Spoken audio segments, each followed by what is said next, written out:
Welcome to explore CS explore competitive section. इस polity के playlist में आज हम सबसे पहला चैप्टर डिस्कस करने जा रहे हैं, हिस्टोरिकल बैकग्राउंड।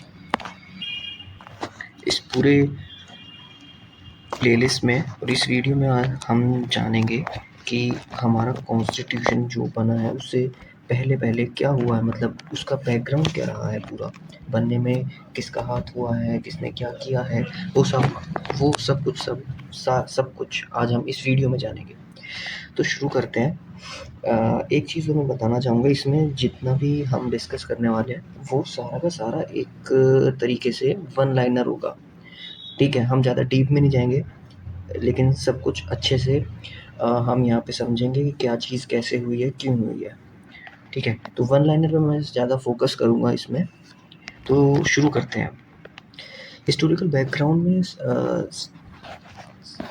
जो सबसे पहली चीज़ आती है वो ये है कि जो ब्रिटिश आए थे वो ट्रेड करने के लिए आए थे 1600 में। ठीक है, मैं दिखा देता हूँ, इसमें मैंने नोट्स में लिखा हुआ है सब कुछ, मैं सिर्फ अंडरलाइन करूँगा so that you can let it know. ठीक है, 600 में ट्रेड करने आए थे। ठीक है, उस टाइम पे क्राउन पे जो वहाँ पे ब्रिटिश में थे वो क्वीन एलिजाबेथ थी। ठीक है, इसमें क्या हुआ था कि ये इन्होंने हमारे जितने भी लीडर्स हैं, लीडर्स इन द सेंस जो वहाँ पे इंडिया में रूल करते थे, जो हमारे राजा महाराज जो भी थे, ठीक है, उनसे जाके उन्होंने एक ट्रीटी साइन करी जिसमें वो ये बताते थे कि यहाँ पे हम ट्रेड कर सकते हैं।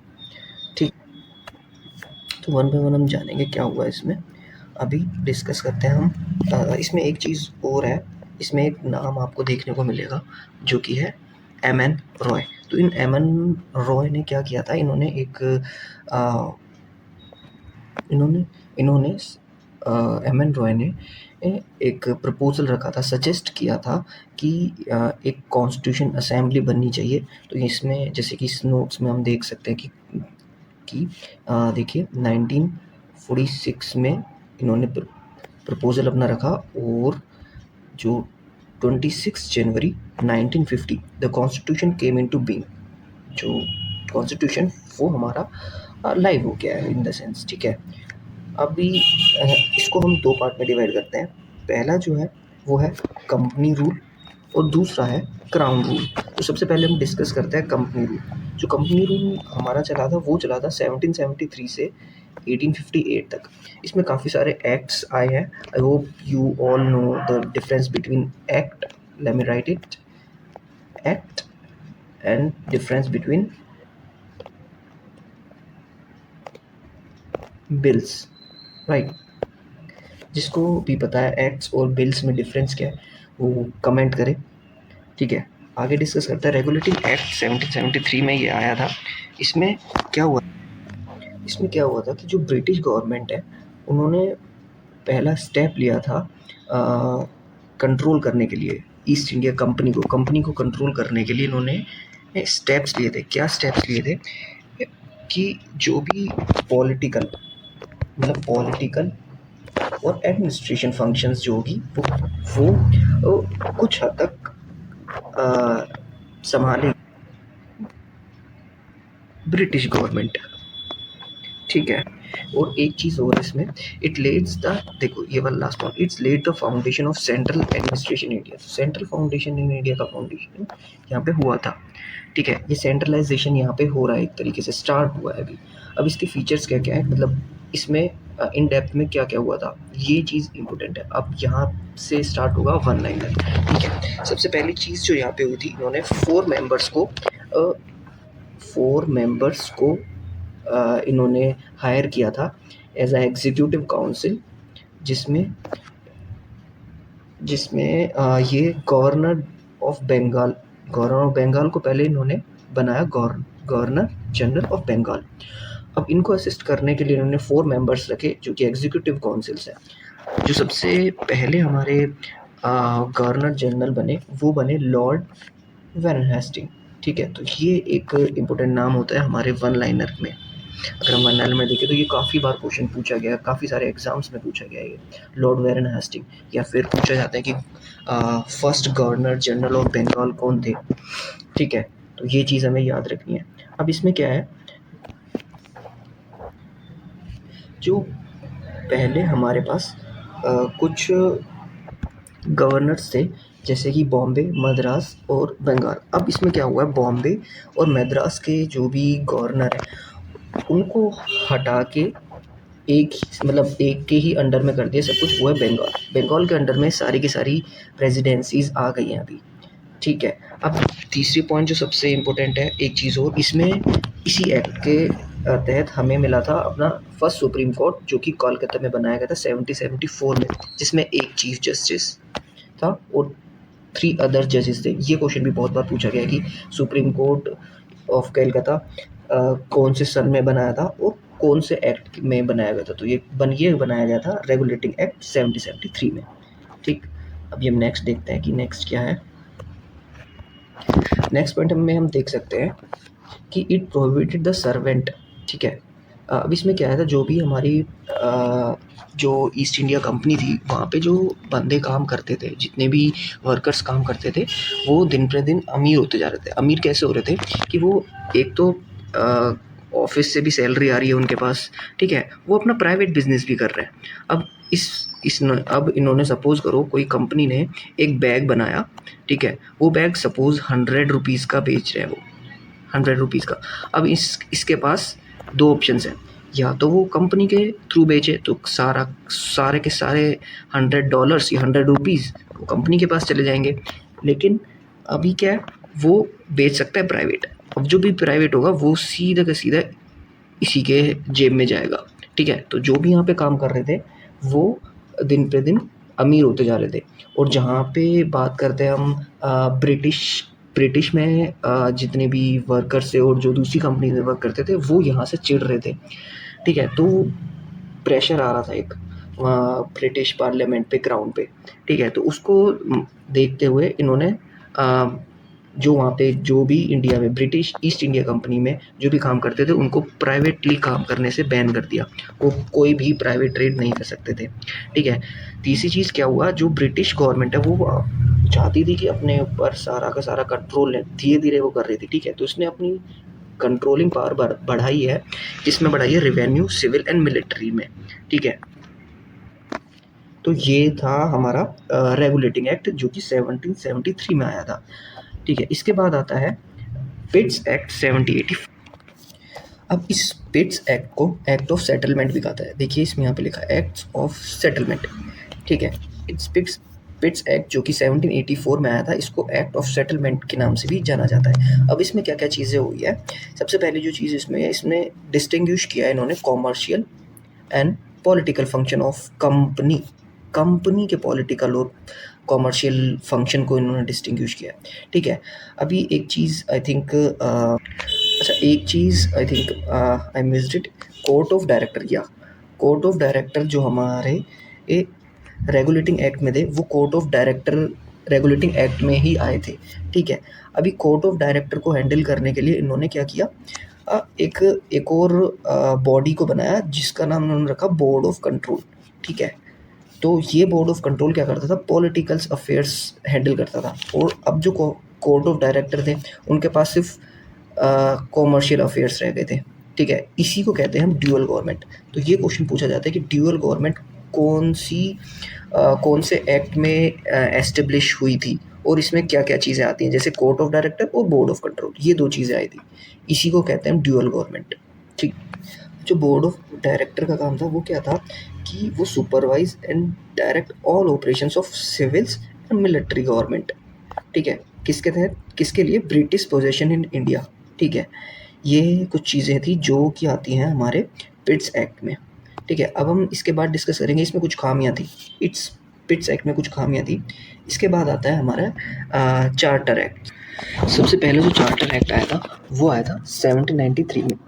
इसमें इस नोट्स में मेंशन नहीं है। 1793 में जो सबसे पहला चार्टर एक्ट आया था उसमें सिर्फ ये बताया गया, जो बोर्ड ऑफ कंट्रोल्स थे जो कि हमारे पिट्स एक्ट में हमने देखे हैं, वो बोर्ड ऑफ कंट्रोल सीधा प्रेसिडेंट को ही रेफ़र करेंगे, ठीक है। ये हो गया 1793। इसके बाद एक और चार्टर एक्ट आता है जो कि है 1813। इसमें क्या हुआ था, इसमें मोनोपोली थी कुछ, जैसे कि ट्रेडिंग में, जैसे चाइना की ट्रेडिंग और एक टी की ट्रेडिंग, चाय की। ये 2 ट्रेडिंग को छोड़ के बाकी सारी जो भी ट्रेडिंग थी वो एक तरीके से स्टॉप कर दी गई, या फिर कह सकते हैं कि वो दूसरी कंपनीज़ भी आके कर सकती हैं। लेकिन ईस्ट इंडिया कंपनी का ही हक है चाइना के साथ ट्रेड करने का, और चाय के साथ ट्रेड करने का। सिर्फ ये काम ईस्ट इंडिया कंपनी ही कर पाएगी। ये 2 चार्टर एक्ट्स आए थे। इसके बाद आता है चार्टर एक्ट 1833। ये वाला 1833 इसके बाद आता है, ठीक है। अब इसमें क्या हुआ था,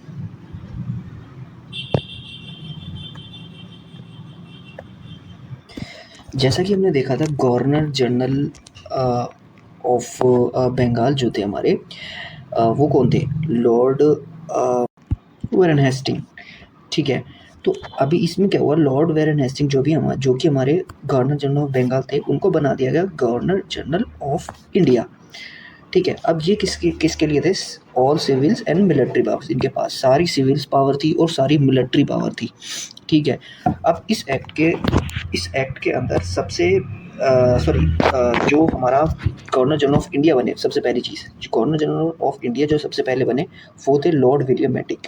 एक ये क्वेश्चन सबसे ज़्यादा इंपॉर्टेंट क्वेश्चन है ये, ठीक है। बहुत बहुत बहुत बार पूछा गया ये क्वेश्चन, और लोग इसको खाली छोड़ देते हैं इतने सिंपल क्वेश्चन को, ठीक है। तो ये याद रखना है, जो हमारे गवर्नर जनरल ऑफ बंगाल थे वो लॉर्ड वारेन हेस्टिंग थे, गवर्नर जनरल ऑफ इंडिया थे वो लॉर्ड विलियम बेंटिक थे। ये 2 चीज़ हमें याद रखनी है, ठीक। दूसरी चीज़ इसमें बताई गई है, जो भी एक्ट्स पहले बनते थे, ठीक है, वो रेगुलेशंस थे, लेकिन अब जो भी एक्ट्स बनेंगे इसके अंडर में, उनको हम एक्ट्स के नाम से जाना जाएगा, उनको एक्ट्स बोल देंगे, ठीक है। आगे डिस्कस करते हैं हम, ठीक है। अब इसमें हम देख सकते हैं कि it ended the activities of East India Company as a commercial. तो कॉमर्शियल बॉडी को एंड करके इन्होंने पूरी की पूरी तरीके से एडमिनिस्ट्रेटिव बॉडी बना दिया गया था इनको, ठीक है। अभी हम जो हमारे पास सिविल सर्वेंट्स का एग्ज़ाम्स होता है ना, ये सिविल सर्वेंट, ठीक है। तो इस चार्टर एक्ट में सिविल सर्वेंट की मांग करी गई थी, लेकिन वो कोर्ट ऑफ डायरेक्टर के द्वारा नेगलेक्ट किया गया था। I mean neglect in the sense, उनको इनकार कर दिया गया था कि नहीं, ये मतलब एक्सेप्ट नहीं किया था कोर्ट ऑफ डायरेक्टर से, उन्होंने बहुत अपोज किया इस चीज़ का, ठीक है। इसके बाद आता है चार्टर एक्ट 1853। इस चार्टर एक्ट 1853 में क्या हुआ था, इन्होंने 2 फंक्शंस, 2 काउंसिल्स बनाए, जिसका नाम है लेजिस्लेटिव एंड एग्जीक्यूटिव फंक्शन, ठीक है। अब इसमें क्या है, 6 मेंबर्स इन्होंने जोड़े गए, किसके लिए जोड़े गए, जो कि गवर्नर जनरल, मैं दिखाता हूँ, गवर्नर जनरल ऑफ लेजिस्लेटिव, जो कि हमारा इसको गवर्नर जनरल के लिए इन्होंने इंडियन लेजिस्लेटिव काउंसिल को हायर किया, जिसके 6 मेंबर्स थे, 6 मेंबर्स हमने देखे यहाँ पे, 6 मेंबर्स थे, ठीक है। और इसमें और इस चार्टर एक्ट में जो हम चीज़ देख सकते हैं वो ये है कि हाँ, इसमें हम ये देख सकते हैं कि according the Macaulay committee, the committee of Indian civil servants was appointed in 1858। मतलब जो भी सिविल सर्वेंट का एग्ज़ाम था वो ओपन हो गया था इंडियंस के लिए, ठीक है। It introduce open competitive system selection, ठीक है। तो ये हुआ था। और एक और पॉइंट आता है इसमें, कुछ अपॉइंट किया गया था इसमें, ये 4 मेंबर्स अपॉइंट करे गए थे बाय द लोकल गवर्नमेंट, कहाँ के, मद्रास, बॉम्बे, बंगाल एंड आगरा के, ठीक है। ये चीज़ हमें याद रखनी है। अभी ये था पूरा का कंपनी रूल। अब आता है क्राउन रूल। क्राउन रूल आपने देखा, ये आ रहा है 1858 से, ठीक है। रिवोल्ट ऑफ 1857 आपने सुना होगा, उसके ठीक बाद द क्राउन रूल, जब पूरा का पूरा क्राउन पे रूल आ गया, उसके बाद क्या क्या एक्ट्स हुए वो हम डिस्कस करेंगे अब यहाँ पे, ठीक है। सबसे पहला आता है गवर्नमेंट ऑफ इंडिया एक्ट 1858। इसको कैसे जाना जाता है, इसको act of the good government of India के नाम से भी जाना जाता है, ठीक है। जैसे कि मैंने बताया कि रिवॉल्ट ऑफ 1857 के बाद इस एक्ट को लाया गया, ठीक है। तो वो इसमें लिखिए, आप देखो, रिवॉल्ट ऑफ 1857, ठीक है, जिसको फर्स्ट वॉर भी बोला जाता है, फर्स्ट वॉर ऑफ इंडिपेंडेंस बोला जाता है, या फिर ओए म्यूटिनी, ठीक है। इसको याद रखना है कि इसको क्या बोला जाता है, तो यहाँ पे ये मेंशन्ड है, ठीक है, ये याद रखना है, ये भी पूछा जाता है, ठीक है। अब इसके हम फीचर्स जानेंगे कि इस गवर्नमेंट ऑफ इंडिया एक्ट में क्या क्या हुआ था। तो सबसे पहली जो चीज़ इसमें हुई वो ये हुई थी कि इन्होंने जो भी हमारे गवर्नर जनरल ऑफ इंडिया थे उसको हटा दिया गया और वाइस रॉय बनाया। कहाँ पे इसमें देखो लिखा है, गवर्नर जनरल ऑफ इंडिया को बना दिया गया वाइस रॉय ऑफ इंडिया। तो सबसे पहले वाइस रॉय बने थे, वो बने थे लॉर्ड कैनिंग, ठीक है। तो ये चीज़ आपके टोटल 3 नाम हो गए। अब ये आपको याद रखना इम्पोर्टेंट है, बहुत इम्पोर्टेंट है, ठीक है। अब सेकेंड चीज़ अभी हमने देखी थी कि ड्यूअल गवर्नमेंट आया था, बोर्ड ऑफ कंट्रोल और कोर्ट ऑफ डायरेक्टर, ठीक है, ये आया था और इसको अब एबोलिश कर दिया गया। इस एक्ट के तहत इन दोनों बॉडीज़ को एबोलिश कर दिया गया, पूरी तरीके से ख़त्म कर दिया गया। तो इसकी जगह एक न्यू बॉडी इन्होंने बनाई, वो बॉडी है secretary of state of India, ठीक है। अब ये नई बॉडी है, ठीक है। अब इस बॉडी को कोई तो चाहिए जिसको ये काम बता सके, जिसके बिहाफ पे ये काम कर सके, ठीक है। तो उसके लिए क्या किया इन्होंने, 15 मेंबर ऑफ काउंसिल्स को हायर किया as a advisory body for the secretary of state in India, ठीक है। तो 15 मेंबर्स ऑफ काउंसिल उन्होंने हायर किए जो कि एडवाइजरी बॉडी होंगे secretary of state of India के, ठीक। अब इसके बाद आते हैं हमारे पास इंडियन काउंसिल एक्ट। तो इसको हम कैसे याद रख सकते हैं, इंडियन की काउंसिल्स में एंट्री, ठीक है। अब यहाँ से एंट्री स्टार्ट होगी, अब आप देखिए, ठीक है। तो इसके इंडियन काउंसिल एक्ट में 3 एक्ट्स आते हैं, सबसे पहले 1861, फिर 1892 एंड फिर 1909। तो सबसे पहले हम पढ़ेंगे 1861 का, ठीक। तो जैसे कि मैंने बताया कि इंडियन की काउंसिल्स में एंट्री हो रही है, ठीक है।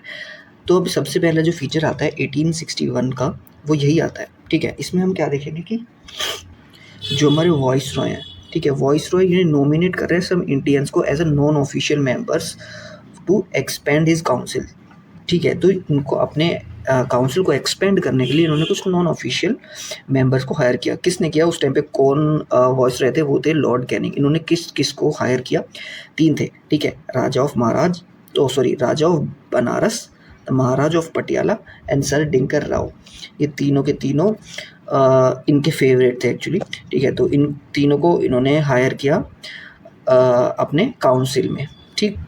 जो दूसरी चीज़ हमें देखने को मिलती है वो हमें मिलती है यहाँ पे, जो हम बेसिकली ज़्यादा डेप्थ में नहीं जा रहे, हमें सिर्फ कवर करना है 1 लाइनर अपने एग्ज़ाम के लिए, एग्ज़ाम पॉइंट ऑफ व्यू के लिए हमें क्लियर करना है, ठीक है।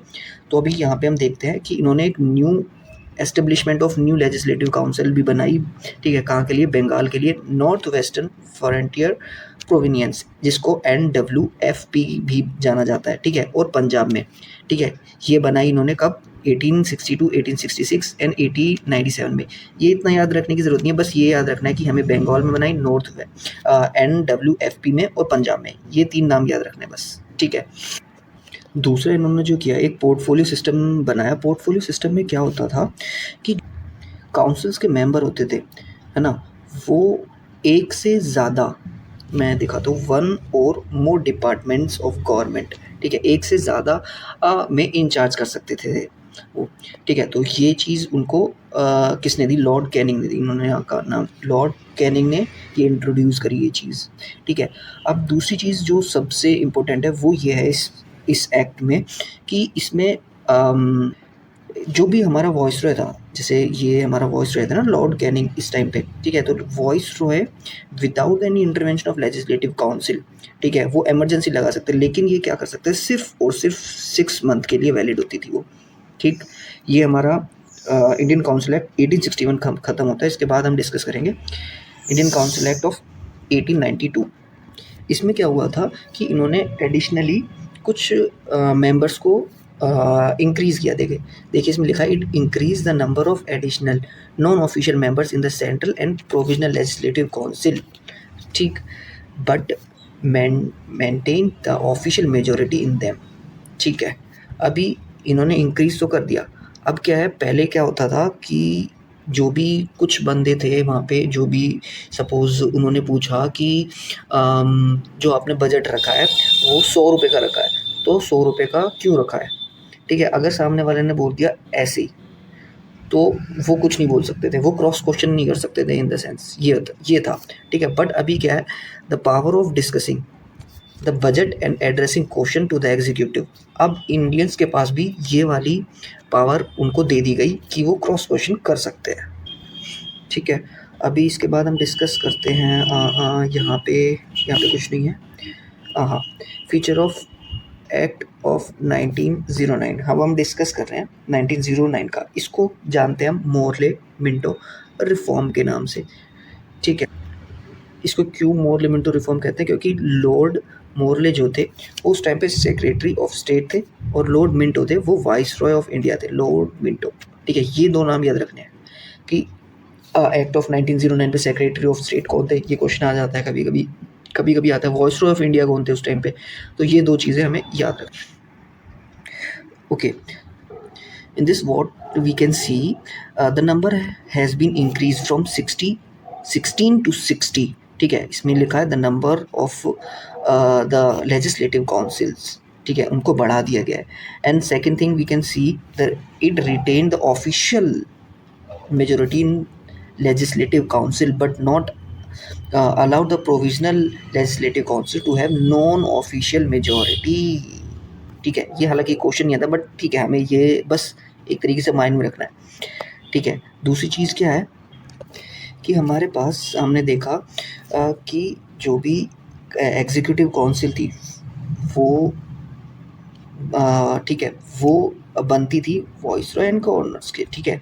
अभी इसमें सबसे पहला जो इंडियन थे वो थे सत्येंद्र प्रसाद सिन्हा, ये हमें नाम याद रखना है, सत्येंद्र प्रसाद सिन्हा। ये फर्स्ट इंडियन थे तो join the executive council, not just executive, viceroy's executive council actually, ठीक है। ये क्या मतलब किस पर उससे आए थे, he was appointed as the law member, right, ये हमें याद रखना। इसमें दूसरी चीज़ जो हुई थी कि जो मुस्लिम वोटर्स थे उनको सेपरेट कर दिया गया, कैसे, इसमें लिखा है it introduce a system of communal representative for Muslim by accepting the concept of separate electorate. जो मुस्लिम थे वो मुस्लिम को वोट करेंगे, जो हिंदू थे वो हिंदू को वोट करेंगे, ठीक है।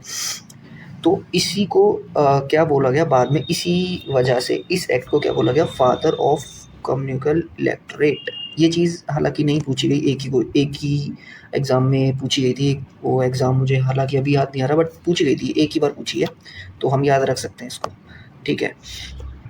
अब हम बात करते हैं गवर्नमेंट ऑफ इंडिया एक्ट 1919 की, ठीक है। इसको भी एक अलग नाम से जाना जाता है, उसको क्या कहते हैं हम, मोंटेगो चेम्सफोर्ड रिफॉर्म के नाम से जाना जाता है। क्यों जाना जाता है, जो मोंटेगो थे वो हमारे सेक्रेटरी ऑफ स्टेट थे, और जो चेम्सफोर्ड थे, ठीक है, चेम्सफोर्ड वो हमारे वॉइस रॉय थे, ठीक है। ये हमें नाम याद रखना है, ये भी क्वेश्चन काफ़ी बार आता है, ये मोंटेगो चेम्सफोर्ड रिफॉर्म, ठीक है, हमें ये नाम याद रखना है, ठीक है। अभी हम इसके फीचर्स की बात करते हैं, तो जो सबसे पहला फीचर इसमें आता है कि सबसे पहला काम जो इसमें हुआ था वो ये हुआ था कि it relax the central control, कैसे, by separating the central and provisional subjects को, ठीक है। इन्होंने सेपरेट कर दिया, लेकिन क्या है, स्ट्रक्चर ऑफ गवर्नमेंट सेम रहने वाला था। अब इन्होंने दो नई चीज़ों निकाली, क्या निकाली, वो है ट्रांसफर एंड रिजर्व। ट्रांसफ़र क्या होता है, administrated by the governor, administrated by the governor with aid of ministers which is responsible to the legislative council, ठीक है। जो रिजर्व सब्जेक्ट थे ये क्या थे, without being responsible by the legislative council, ठीक है। ये एग्जीक्यूटिव काउंसिल के आते थे गवर्नर के, लेकिन रिस्पॉन्सिबल लेजिस्लेटिव काउंसिल को रिस्पॉन्सिबल नहीं करते थे। इसी को हम कहते हैं डायरची, जो कि एक ग्रीक वर्ड है, हमें ये याद रखना है। ड्यूअल गवर्नमेंट और डायरची, इस दोनों में कंफ्यूज नहीं होना, ये दोनों अलग अलग हैं, ये दोनों चीज़ें याद रखनी है, ठीक है। फर्स्ट टाइम अभी इसमें क्या हो रहा है, बाई कैमरलिज्म आ रहा है। इसमें क्या होता है कि जो भी हमारी इंडियन लेजिस्लेटिव काउंसिल थी वो रिप्लेस कर दी गई, कैसे, दो चीज़ों से, अपर हाउस, ठीक है, एंड द लोअर हाउस, जो अभी भी हम देखने को मिलता है हमारे पार्लियामेंट में, ठीक है। अपर हाउस को क्या कहते हैं, काउंसिल ऑफ स्टेट, और लोअर हाउस को कहते हैं लेजिस्लेटिव असेंबली, ठीक। तो मेजोरिटी ऑफ मेंबर्स से इन दोनों हाउसेस के वो कैसे होता था, by direct election, direct election से ही मेजोरिटी इनकी देखी जाती थी, ठीक है। तो जो मेजोरिटी वो कैसे होती थी, 3 of 6 members of viceroy executive councils for be the Indian होने चाहिए, ये है मेजोरिटी। ठीक है, अभी क्या था, अभी पहले हमने देखा था कि मुस्लिम वहाँ के इलेक्टोरेट्स अलग हो गए। ठीक है, अभी यहाँ पे क्या हुआ, सिख को अलग मिल गए हैं, इंडियन क्रिश्चियंस को अलग मिल गए हैं, एंग्लो इंडियंस को अलग मिल गया और यूरोपियंस को अलग मिल गया, सबके अलग अलग अलग अलग कर दिया इन्होंने। अब इसमें क्या हो रहा है, इन्होंने एक न्यू ऑफिस बनाया, it created a new office the high commissioner of India in London. ठीक है, अब ये लंदन में ये हाई कमिश्नर ऑफ इंडिया इन्होंने बना दिया गया है। ठीक है, अभी इसी में क्या हो रहा है कि जो भी हमारे पब्लिक सर्विस कमीशन सहायक हायर जो हो रहे थे, ये अब इंडिया में है। पहले जो था वो उनको यूके में जाके ही, मतलब वहीं पे जाके उनको एग्ज़ाम देना होता था, अब ये यहीं पे होता है। ठीक है, central public service commission was set up in this for recruiting civil servants, यहीं पे होता है अब वो। ठीक है, और इसमें मतलब वन लाइनर के लिए इतना काफ़ी है, अभी हम डिस्कस कर। जो वन लाइनर आता है इसमें, अब आता है सीधा यहाँ पे गवर्नमेंट ऑफ इंडिया एक्ट 1935। ये सबसे बड़ा एक्ट है। ये अप्रोक्स अभी भी अप्रोक्स 60% होल्ड करता है। ठीक है, 60% यहीं से लिया गया। इसमें देखो, आप देखने को मिल रहा होगा 321 सेक्शंस है और 10 स्केड्यूल्स हैं। ठीक है, तो कितना बड़ा है ये, वास्ट, बहुत वास्ट है ये। ठीक है, इन्होंने इसमें बहुत सारे काम हुए हैं जो हम थोड़े से डिस्कस करते हैं। ठीक है, जो कि हमारे एग्जाम पॉइंट ऑफ व्यू से इम्पोर्टेंट है। क्या चीज़ इम्पोर्टेंट है, the act divided the power between central and unit in term of 3 list. कौन कौन से 3 लिस्ट है हमारी, federal list for the centre है, सेंटर के लिए। ठीक है, प्रोविंशियल लिस्ट प्रोविंसेस के लिए, और कॉन्करेंट लिस्ट बोथ के लिए, बोथ विच इज़ 36, सबसे कम है ये। ठीक है, इस वाले एक्ट में वन लाइनर कम बनते हैं, बट फिर भी ठीक है, बनते हैं, कुछ बनते हैं, वो चीज़ें मैं आपको बता देता हूँ। ठीक है, क्या चीज़ है, जो हमने डायरची अभी पढ़ी थी इससे पहले वाले एक्ट में, वो डायरची इन्होंने एबोलिश कर दी। It abolish dyarchy the provinces and introduce provincial autonomy. ठीक है, प्रोविंसेस में इन्होंने डायरची एबोलिश करी है, लेकिन it provided the adoption of dyarchy at the centre में एडॉप्शन कर सकते हैं डायरची का। ठीक, और this provision of the act did not came into operation at all, ये ऑपरेशन में ही नहीं आया था। ठीक है, अब दूसरी चीज़ और क्या क्या आता है इसमें, एक चीज़ और एबोलिश हुई थी, वो क्या थी, it abolish the council of India established by the government of India act 1858 में। गवर्नमेंट ऑफ इंडिया एक्ट 1858 में काउंसिल ऑफ इंडिया बना था, जो कि उन्होंने अब एबोलिश कर दिया गया है। अभी इसमें वोटिंग राइट्स भी था, हाँ ये रहा, अबाउट 10% ऑफ टोटल पॉपुलेशन को द वोटिंग राइट भी इनको दिया गया है। इन्होंने एक चीज़ और, रिजर्व बैंक ऑफ इंडिया भी यहीं पे ही एस्टेब्लिश हुआ है। तो रिजर्व बैंक ऑफ इंडिया पूछा जाता है, ये काफ़ी बार पूछा गया, मैंने काफ़ी सारे एग्जाम्स में देखा है, तो ये याद रखना है कि रिजर्व बैंक ऑफ इंडिया का किस वाले एक्ट में आया। ये आया था गवर्नमेंट ऑफ इंडिया एक्ट 1935। ठीक है, ठीक है, अभी हम लास्ट वाले पे आते हैं, which is not other than that Indian independence act of 1947 जब हमें आज़ादी मिलने वाली थी तब की बात है ये। ठीक, अब आज़ादी की बात है तो डेफिनेटली इसमें काफ़ी सारी चीज़ें हमें देखने को मिलेंगी। ठीक है, इसमें ये माउंट बैटन प्लान, ये हम आगे डिस्कस करेंगे डिटेल में, माउंट बैटन, मुस्लिम लीग, ये सब डिस्कस करेंगे हम आगे। ठीक है, हम फीचर्स डिस्कस करते हैं इस इंडियन इंडिपेंडेंस एक्ट के। इसमें सबसे पहले क्या हुआ था, ब्रिटिश जो रूल था, ब्रिटिश रूल इन इंडिया, ठीक है, ये पूरी की पूरी तरीके से एंड हो चुका था। It ended the British rule, ठीक है, एंड सोवरन स्टेट फ्रॉम 15 अगस्त 1947। ठीक है, जब आज़ाद हुआ तो हम टू इंडिपेंडेंट डोमेन्स बने, क्या, इंडिया एंड पाकिस्तान। ठीक है, अब जब ये इंडिपेंडेंट हो गए तो कोई भी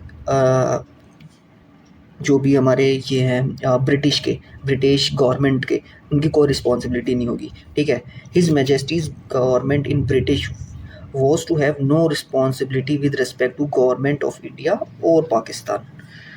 ठीक है, तो और इसमें इन्होंने बनाए हुए थे वॉइसरॉय। ठीक है, वो एबोलिश कर दिया गया, वॉइसरॉय का ऑफिस ही ख़त्म कर दिया इन्होंने, जो कि अब हो गया है गवर्नर जनरल बना दिया इन्होंने। ठीक, अब क्या किया इन्होंने, अब कुछ रूल्स बनाने थे, तो इन्होंने क्या किया, it empowered the constitutional assembly of the two dominions to frame and adopt any constitution. ठीक है, अब इनका काम था फ्रेम करना, हमारे कॉन्स्टिट्यूशन को बनाना। आप कमेंट्स में लिखो कि हमारे कॉन्स्टिट्यूशन को बनने में कितना टाइम लगा, कितने साल, कितने महीने, कितने दिन, कितने घंटे, ये सब आप कमेंट्स में लिखो, कमेंट्स। ठीक है, हम अगला डिस्कस करते हैं कि इसमें बताया कि no act of the British parliament was passed after this. कोई भी पार्लियामेंट का बिल या एक्ट पास नहीं होगा 15 अगस्त 1947 के बाद, ब्रिटिश पार्लियामेंट का कोई भी नहीं होगा। ठीक है, इसको हम याद रखेंगे। दूसरी चीज़ इन्होंने क्या एबॉलिश किया, it abolish the office of secretary of state of India. जो secretary of state of India बना था के ऑफिस को ही इन्होंने एबॉलिश कर दिया गया। ठीक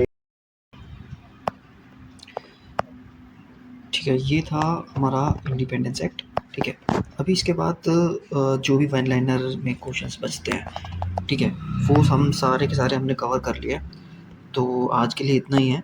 ठीक है, इसके बाद हम एक सेशन लेंगे जिसमें कि हम बताएंगे आपको कि जो भी अलग-अलग मेंबर्स हैं, जैसे कि एक्सटर्नल अफेयर्स का हेड किसको बनाया गया, कौन है इसका मेंबर, जवाहरलाल नेहरू। डिफेंस का कौन है, सरदार बलदेव सिंह। ये हम आपको अगले एक वीडियो में बताएंगे। और एक और नेक्स्ट वीडियो हम अपलोड करेंगे एमसीक्यू के लिए। तो एमसीक्यू में क्या होगा, हमारा जो भी हमारे पास एमसीक्यूज़ होंगे इसी हिस्टोरिकल बैकग्राउंड से रिलेटेड जो भी एमसीक्यूज़ होंगे वो आपको उस वीडियो में मिलेंगे। तो इससे आपको हेल्प मिलेगी कि कौन कौन से क्वेश्चंस इंपॉर्टेंट हैं, questions one liner question historical background से किस तरह से पूछे जाते हैं, वो सब आपको इसमें देखने को मिलेंगे। तो आज के लिए इतना ही है।